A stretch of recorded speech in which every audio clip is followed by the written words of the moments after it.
A partir da década de 1950, uma série de rupturas de barragens levou diversos países a adotarem medidas de segurança. No Brasil, em 2003, foi elaborado um projeto de lei estabelecendo uma política nacional de segurança de barragens. Aplicar essa nova legislação no sistema FECOERGS, a Federação das Cooperativas de Energia, Telefonia e Desenvolvimento Rural do Rio Grande do Sul, é a proposta da pesquisa apresentada hoje na Universidade Aberta. A reportagem que você vai ver agora foi produzida por estudantes do curso de jornalismo, estagiários da AGECOM, a Agência de Comunicação Integrada da UPF. Você já parou para pensar como é feita a segurança de uma barragem?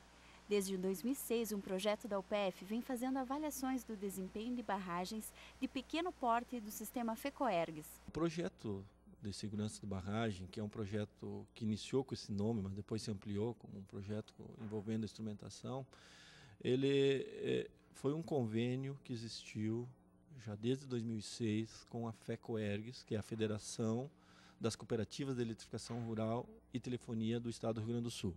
Essas cooperativas, que por muito tempo fizeram só a distribuição de energia, começaram a gerar energia. Gerar energia significa construir pequenas centrais hidrelétricas para a geração. Para o desenvolvimento do projeto, 17 barragens foram visitadas por professores e estudantes. No último ano, os pesquisadores da UPF focaram as análises na barragem do Salto Forqueta, em São José do Herval, próximo à Soledade. Então tinha um cunho científico, tinha um cunho de formação de recursos humanos para voltar para essas barragens, porque eles sabiam que no futuro iam ter que ter pessoas trabalhando na área de segurança de barragem. Nós verificamos que era muito subjetiva a análise e avaliar a segurança sem ter medidas de controle. Nenhuma barragem do sistema FECOERGS media o desempenho, ou seja, num período de cheia, quanto que a barragem deslocava, que eram as tensões que estavam na barragem, são elementos bem técnicos. A partir daí o projeto se ampliou para a parte de instrumentação de barragem. Leonir é funcionário da UPF e estudante do 8º nível do curso de Engenharia Civil. Atua no projeto desde o início, em 2006. Atualmente é responsável por testar o deslocamento dos blocos de uma barragem por meio de um dispositivo chamado medidor triotogonal. A gente mede em milímetros. Claro que se essa medida for muito elevada, aí a gente tem uma preocupação maior porque pode acontecer um colapso desses materiais, né? Dessa estrutura. Então, a função dele é justamente fazer esse controle, né? No caso de uma enchente muito grande, com excesso de chuvas, como aconteceu semanas atrás, pode ocorrer a ruptura de uma barragem, se não houver um controle, né? Os acidentes envolvendo barragens têm sido frequentes nos últimos anos. Por isso, elas devem ser avaliadas regularmente. O projeto contribui para a formação do aluno, já que ele sai com um diferencial ao entrar no mercado de trabalho. Ele vai ter uma área a mais para atuar, que é essa área de segurança de barragens também. E na pesquisa também é importante fazer novos métodos para inspecionar e para analisar essas barragens. Eu sou Jéssica França, estudante de jornalismo da UPF e estagiária da AGECOM, Agência de Comunicação da UPF. Na Universidade Aberta de hoje, apresentamos o projeto Instrumentação e Monitoração de Barragens do Sistema FECOERGS.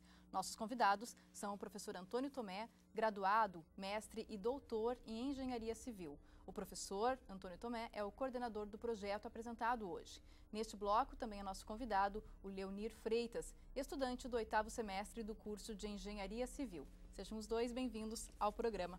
Professor Tomé, o projeto surgiu justamente dessa necessidade de garantir segurança a essas barragens que já existia, que até então não existia uma orientação definida para tal? Exatamente. O Brasil foi pela importância do país, né, ele iniciou ou entrou muito tarde nessa questão formal e legal da questão de segurança. Muitos países no mundo, essa questão de discussão de segurança e legislação já está bem definido. E em 2003, então foi proposta esse projeto de lei. Essa lei tramitou durante muitos anos, acabou sendo aprovada ano passado, no dia 20 de setembro, né? Então, um dia que para nós aqui gaúcho a gente lembra, né? Dia 20 de setembro de 2010, foi aprovada a Lei de Segurança de Barragem, a Lei 12.334.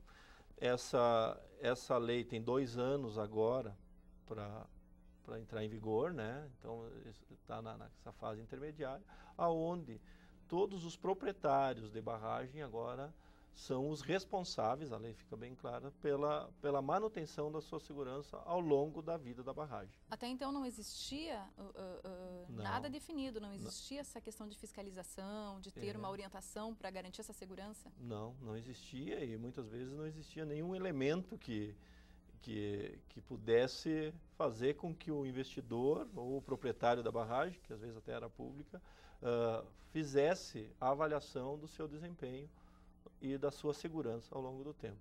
E agora não, agora com os acidentes que ocorreram na última década, que foram muitos, né? Tem um exemplo clássico assim, que no ano 2004 teve uma grande enchente onde 300 barragens romperam no Brasil,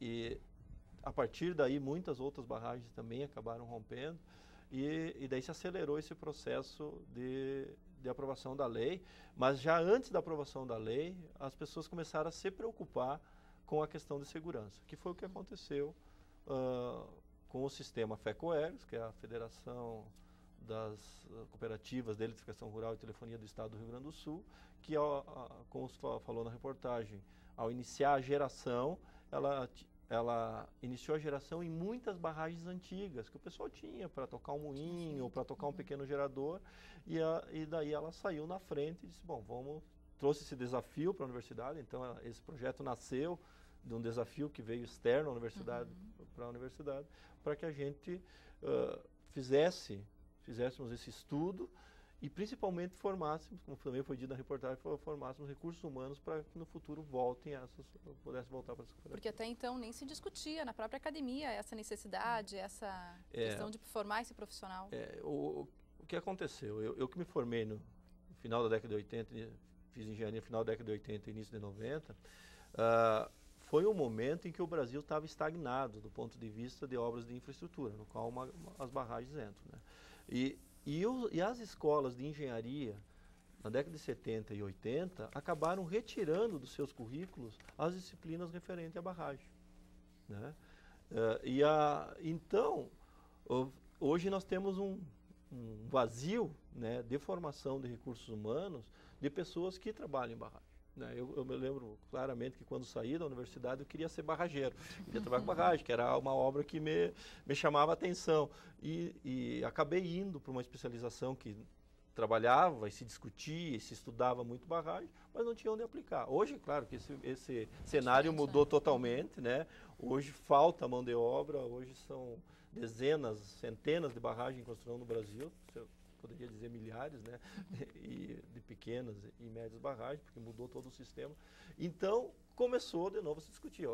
Então, com a aprovação dessa lei, num futuro próximo, esse é um nicho de mercado para os egressos da engenharia civil muito promissor. Professor, inicialmente o projeto, então, ele teve início justamente por causa dessa necessidade externa. E agora, esse projeto ele passou a ter uma nova proposta, que é essa questão da instrumentação, que é o fundamental, me parece, para garantir essa segurança. Exatamente. Ao avaliarmos as 17 barragens do sistema FECOERGS, tinha algumas que eram barragens já consideradas médias, que em caso de colapso elas podem trazer muitos danos, tanto materiais como até de perdas de vidas, né? Então, a partir daí a gente verificou que as metodologias existentes de segurança de barragem, elas eram muito subjetivas. Então, chegava lá, avaliava, via se tinha alguma fissuração, via se tinha algum tipo de vazamento, e eram anotações, e que depois tinha que tomar uma decisão no final de dizer qual é o risco, qual é o grau de risco dessa barragem. Difícil, e isso, para um engenheiro, isso é muito difícil, como para qualquer pessoa, né? Não, o engenheiro precisa medir, ele precisa...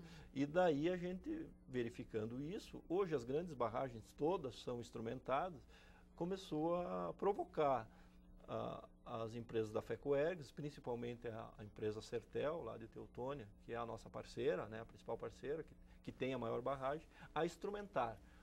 Vamos instrumentar uma barragem que já está em operação, que tinha, na época que foi colocado o instrumento, menos de 10 anos de vida, né, E daí a gente conseguia medir esses movimentos, quanta água estava passando pela barragem, qual é que era a pressão que estava atuando na barragem. E tivemos uma sorte, entre aspas, essa sorte, que instalamos no final de 2009 os instrumentos e em janeiro de 2010 teve uma cheia enorme, né? Maior dos últimos 40 anos, né? Chegou a derrubar ponte aqui no estado. Até houve o comentário que a barragem de Salto Forqueta tinha rompido, porque a água passou passou por cima da cota que ela foi projetada. E daí a gente conseguiu, logo após esse evento extremo, que a gente chama na engenharia, ir lá e medir e poder apresentar um laudo, que na época a ANEEL estava solicitando, e a Defesa Civil, apresentar um laudo dizendo, nossa, a barragem realmente é segura. Já teve aplicabilidade. Porque os instrumentos instalados demonstraram que ela suporta uma carga superior ao que ela foi projetada. Esse instrumento foi desenvolvido aqui pelo curso, né, pelos estudantes. O Leonir, que trabalhou especificamente nesse dispositivo que a gente mostrou na reportagem. Leonir, fala um pouquinho dessa tua experiência, desse teu trabalho. Nós construímos esse equipamento aqui na universidade, né? É um equipamento já existente em outras barragens. Então a gente fez o protótipo aqui, testou e instalamos na barragem de Salto Forqueta. Eu e o José Maurício Orso, que é um ex-aluno, engenheiro agora, né? Então o trabalho de conclusão de curso dele foi esse. Então a gente instalou e com a instalação desse equipamento que, conforme o professor Tomé falou, que houve a possibilidade, posterior à enchente, a gente fazer essa medição e verificar que ela é segura, né? Que não há problemas com a carga dela, né? Esse dispositivo ele pode ser empregado em todas as barragens? Se ela for construída em blocos, pode. E a gente poderia talvez adaptar ele, aí tem que estudar, né, um pouco mais o equipamento e a barragem, o projeto da barragem, para ver se há possibilidade de instalar o equipamento, mas eu creio que sim. E professor, essa legislação ela diz respeito a todas as barragens? Todas as barragens. Não apenas para fim de energia. A legislação ela define que barragem acima de 15 metros de altura, barragem que a área alagada ou o volume da área alagada seria 25 hectares, mas isso está ligado com o volume de água que está armazenado, né? E barragens que podem ter produtos porque não são só barragens de água, né? Pode ter algum rejeito da indústria, essas todas, independente do tamanho, devem estar submetidas à legislação. A legislação, vale a pena também falar, que ela cria um cadastro nacional de barragens, né? Que hoje todos os proprietários, que está nessa fase da lei, vai entrar em vigor, né, em 2012, está na fase do cadastro. Mas isso está a cargo do Ministério da Integração Nacional e da Agência Nacional de Águas. Eles conseguem, através de fotos de satélite, identificar os lagos formados, né? E então eles sabem onde hoje existem lagos e onde existem barragens. E as pessoas estão tendo um tempo para cadastrar essas barragens. Definir, então, altura, volume, material que ela foi construído, todas as características técnicas. Depois disso, vai ser aplicado do cadastro, as empresas proprietárias de barragem, obrigatoriamente, pela lei, devem contratar uma equipe externa, seria uma auditoria, né? Uma equipe formada por técnicos. Barragem é uma obra que envolve não só engenharia civil, né? Vai ter que ter outros profissionais envolvidos, e essa equipe de técnicos vai ter que reavaliar a segurança. Então, barragens novas, elas têm 10 anos, depois deve ser reavaliado a segurança. O que é reavaliar a segurança? Reavaliar a segurança é refazer o projeto com base nos resultados da instrumentação, dizer qual é que é o fator ou qual é o potencial de risco dessa barragem. E ela, então, classifica a lei, né, e a metodologia de segurança classifica todas as barragens que se enquadrarem dentro da lei, né? Barragens muito pequenas não vão precisar fazer a contratação dessa equipe externa, né, e fazer essa avaliação de segurança. Leonir, você é funcionário hoje aqui do laboratório, né, na universidade, mas me parece que para você também foi uma experiência, uma excelente experiência em função de, justamente, na faculdade, na academia, não se trabalhar essa questão de participar, até porque você mesmo que visitou as 17 barragens, fez as imagens, né, que a gente mostrou, inclusive, na reportagem. Isso. E me chamou a atenção, me atraiu esse trabalho, né? Porque é uma coisa que eu gosto de fazer é trabalhar em campo, desenvolver algumas coisas, alguns equipamentos. Eu faço isso no laboratório, né? Então me chamou a atenção. E quando surgiu a ideia de instrumentar o salto forqueta, aí foi o que é o que eu quero fazer, né? Depois de formado, eu vou ir para essa área que é segurança e instrumentação de barragens. Tá certo, olha só, já estamos formando, né, profissionais adequados para garantir essa segurança. Isso aí. Muito obrigada pela tua participação Obrigado aqui, você. Leonir, neste primeiro bloco do programa. O professor Antônio Tomé continua com a gente. A gente faz um intervalo, então, agora, e voltamos em seguida com mais detalhes sobre o estudo que trata da segurança das barragens.